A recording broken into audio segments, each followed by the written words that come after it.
હવે આપણે ચાસણી કરીશું. તે માટે આપણે લોયું લઈ લીધું છે અને આપણે કિલો માંડવીનો ભૂકો તૈયાર કરેલો છે. તો આપણે ખાંડ એની અડધી નાખે, પણ આપણે એનાથી ઓછી નાખવાની છે, કેમ કે છોકરીઓને બહુ મીઠું નથી ભાવતું. એટલે 400 ગ્રામ આપણે ખાંડ લેશું. 400 ગ્રામમાં થોડીક ઓછી કરશું, 350 ગ્રામ જ રાખીશું. અને બાકી તો જે તમને મીઠું ભાવે તે પ્રમાણે આપણે રાખવાનું છે. એટલે ચાસણીની હવે તૈયારી કરીશું. હવે આપણે ખાંડ જેટલી ડૂબે તે પ્રમાણે જ આપણે પાણી એડ કરવાનું છે. બહુ ઝાઝું કરીએ તો પાછું આપણે તેમને બારવું પડે, એટલે ઓછું પાણી. હવે આપણે ધીમા ગેસે આ રીતે ખાંડ આપણે ઓગાળવાની છે. ફાસ્ટ ગેસ રાખીએ તો પાણી ભરી જશે અને ચાસણી જલ્દી બરોબર થશે નહીં આપણી. તો આપણે ખાંડ ધીમે ધીમે ઓગાળી લેશું. હવે આપણી ચાસણીમાં બબલ ખાવા માંડ્યા છે સરસ મજાના. હવે આપણે એલચી પાવડર એડ કરીશું.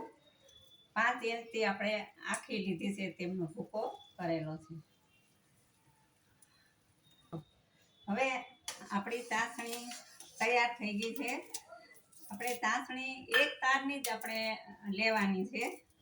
તો તમે જોઈ શકો છો સરસ મજાની આપણે એક તારની ચાસણી આવી ગઈ છે. હવે આપણે એડ કરી દઈશું ભૂકો. ગેસ બંધ કરી દઈશું.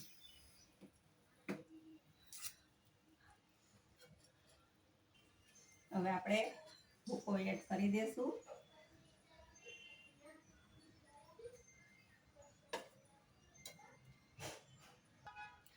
હવે આપણે તેમાં આપણે ઘરે ઘી બનાવેલું છે મલાઈનું, તે એડ કરીશું.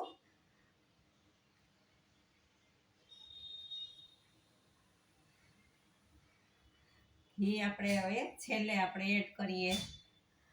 હવે સરસ મજાનું હલાવી લેશું. એક સરખું મિક્સ કરી લઈએ. આપણે સૂકા મેવામાં તો બદામ આપણે એડ નથી કરતા, કેમ કે જે સિંગ છે તેને જ બદામનું સ્થાન લીધેલું છે. તેથી કરી આપણે કાજુ એડ કરીશું 100 પીસ માટે અને પિસ્તા એડ કરીશું.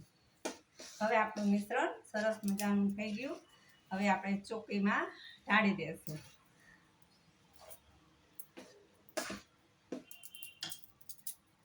તમને ફરી બતાવું છું કે આ રીતે એક તારની ચાસણી આપણે લેવાની છે.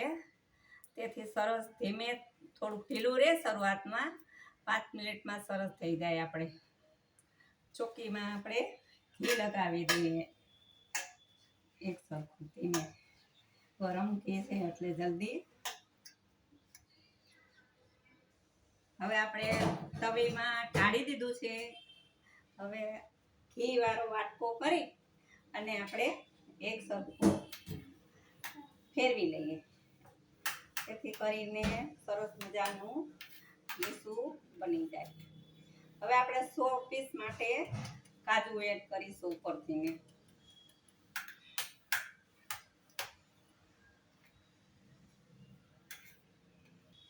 આપણે ચોકીમાં આપણું બધું માંડવી પાક આપણો ઢાળી દીધો. હવે આની ઉપર આપણે ખસખસ હવે પધરાવશું, છાંટશું અને પછી કાજુ બદામ 100 પીસ માટે આપણે મૂકશું. થોડા ખસખસ આપણે છાંટી દઈએ.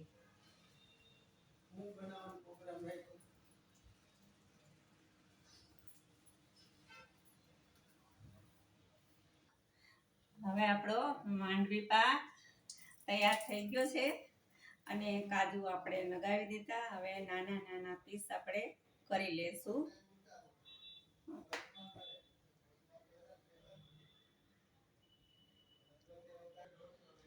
આપણો માંડવી પાક સરસ મજાનો ઠંડો થઈ ગયો છે, તમે જોઈ શકો છો. અને આપણે પીસ કરી લીધા છે. તો એ નાના નાના પીસ એકદમ સરસ મજાનો સોફ્ટ અને પોચો રૂ જેવો છે. તો તમે જોઈ શકો છો. તમે આ રીતે માંડવી પાક બનાવજો. નાની દાદી, નાની નાની ગૌરી વ્રત છોકરીઓ માટે, અને આપણે આનંદ લઈએ અને આપણી છોકરીઓ દીકરીઓ માંડવી પાક ખાય અને ગૌરી વ્રત ઉજવે. હેપી ગૌરી વ્રત. તમે કઈ રીતે માંડવી પાક બનાવો છો તે કોમેન્ટ કરજો, લાઈક કરજો, શેર કરજો અને સબસ્ક્રાઈબ કરજો. કોમેન્ટ કરવાનું ભૂલતા નહીં. તમે કોમેન્ટમાં જરૂર લખજો. જય શ્રી કૃષ્ણ.